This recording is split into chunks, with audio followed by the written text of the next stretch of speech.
Okay, we are here at the Allentown Brew Works with something totally different, another first for the magazine. We're going to talk about the art form called burlesque, which is not to be confused with the gentleman's club form of dancing. Correct. Not cutting that down or anything, but it's just two totally different areas and two totally different styles. And Ms. Bunny Bedford is actually kind enough to make time for this interview, and like I said, this is a first for myself in the magazine. Thank you. So I'd like to start off with, just due to the fact that I already stated that it's two totally different areas and styles, what exactly is burlesque and the definition of burlesque? Okay, if we're going to talk about burlesque and really define what it means, we have to go all the way back to the definition of the word burlesque. The word burlesque actually has nothing to do in and of itself with striptease. The word burlesque means to parody or make fun of something. That is what you do when you burlesque something. You make a joke out of it. Burlesque actually started in London between the 1830s and the 1890s. And at that time, what they were doing was parodying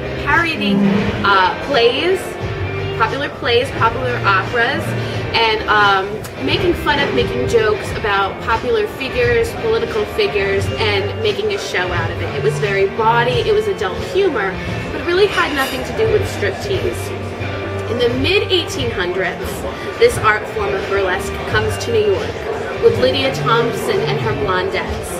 What they did was they did a comedic version of a Greek play, and the scandalous part was that they showed their legs. That was the only scandal involved in that, but at the time it was pretty outrageous. When we think about how burlesque evolved, it started to evolve in this country into what we know as vaudeville, which would be comics, skits with adult humor, maybe skit singers, variety artists, and some dancing girls. It didn't involve striptease actually until the 1920s. In the 1920s, you have things like the Ziegfeld Follies, the Minsky brothers in New York, that were really upping the striptease as part of their shows. The 1930s and 40s is kind of the heyday of burlesque, when burlesque was most popular and involved striptease, scantily clad women, beautiful large stage numbers. We think of probably the most two influential and popular burlesque artists of that time are Gypsy Rose Lee. I actually heard of her. Yes, there's a lot of writing about Gypsy Rose Lee, about her life, her career. The movie musical and Broadway musical Gypsy is about her life, and she was also a very successful writer. The other one from that time period is Sally Rand, who made the fan dance with big, beautiful feather fans very popular. She started at one of the World's Fair, I think called the World's Fair in Chicago. The burlesque kind of moves along on its own into the 40s and 50s, because what happens is radio, television, and films get popular. So a lot of these variety artists and a lot of the comedians that were involved in burlesque and vaudeville move on and have very successful careers in radio and television.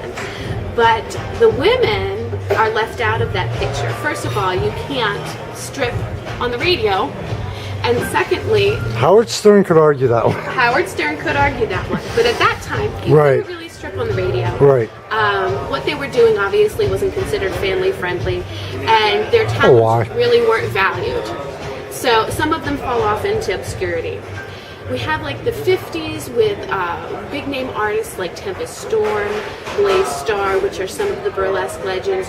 We have the popularity of Betty Page as a pinup model, things like that.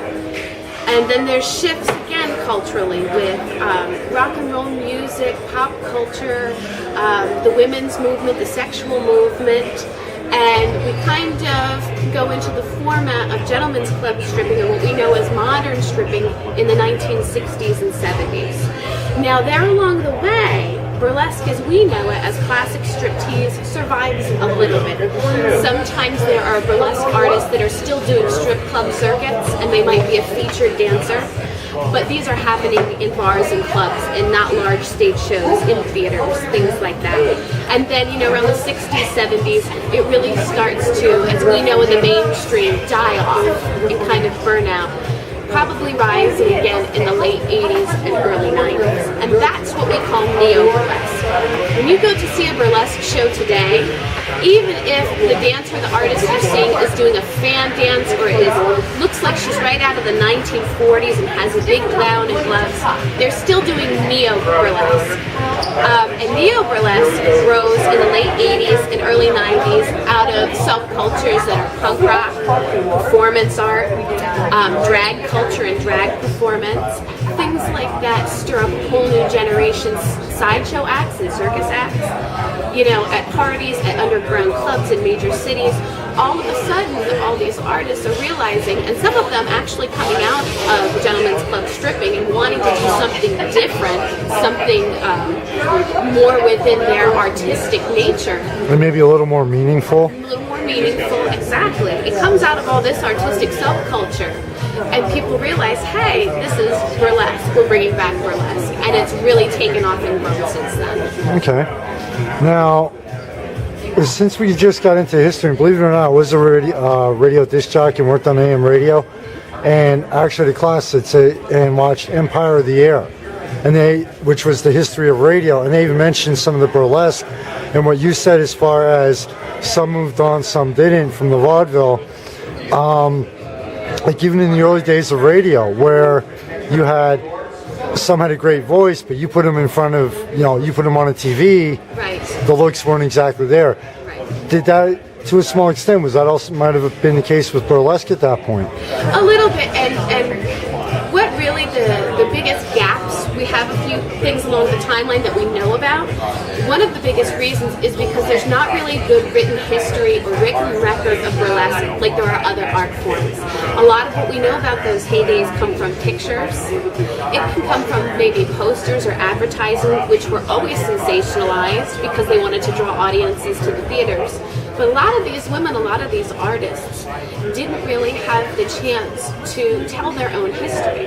And a lot of them fell off into obscurity and had completely different lives away from burlesque. And it's only recently, through organizations like the Burlesque Hall of Fame in Las Vegas, Nevada, that are really trying to find these legends, who some of them are alive and some of them, unfortunately, we've lost, to try to create a museum, create a legacy, try to gather up old footage, old costumes, have these burlesque legends teach new generations of performers what it was like as an artist during that time period, and not just about the sensationalism of maybe who their boyfriends were, or what make they wore out in public when they were photographed, coming out of a club or a beautiful. Or were they involved in any scandals?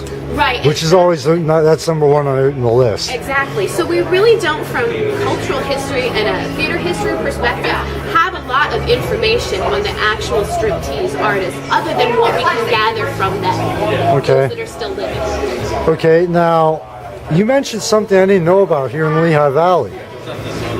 Yes. The Lehigh Valley, Pennsylvania area, and more specifically the Allentown, Pennsylvania area, actually does have a history of being on the burlesque circuit. We do have some history here in the Lehigh Valley.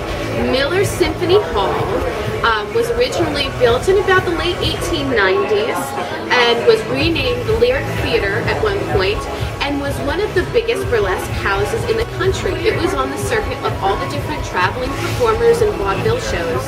So burlesque does have a history in Allentown. That's point one of our history.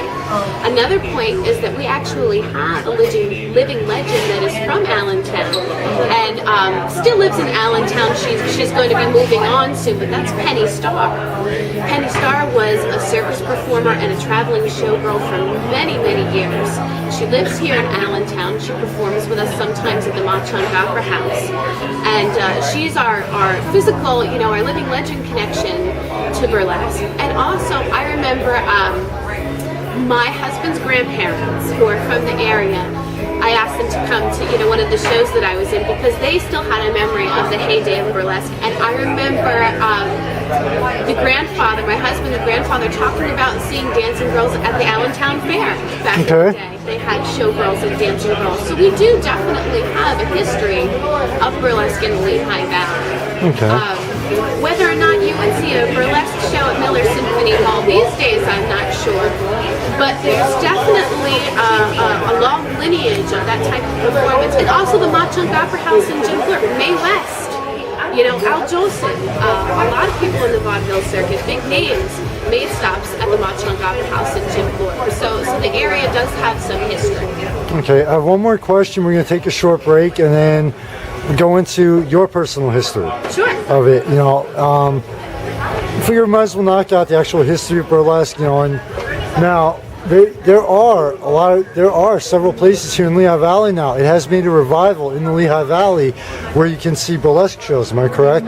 Yes, there are several places. I've had the pleasure of performing here at the Allentown Brew Works, has had burlesque shows that they've hosted. Burlesque sometimes happens at some of the shows at the Alternative Gallery. I've performed at the Allentown Art Museum as part of an art opening, and some other art openings in the area. This last year we did a burlesque show at the Skindustry Tattoo Convention. So there are different venues throughout the... And of course the Allentown Freakout. Can't forget about that. Absolutely has supported burlesque for several years, and that's always a good time. So there's different venues in the Lehigh Valley that are starting to open up and welcome burlesque as part of the performance in the area. Okay, we're going to take a short break, get into your history, and there's one question, no matter who it is, I always round it out with basically advice to other people. Okay. So sound good?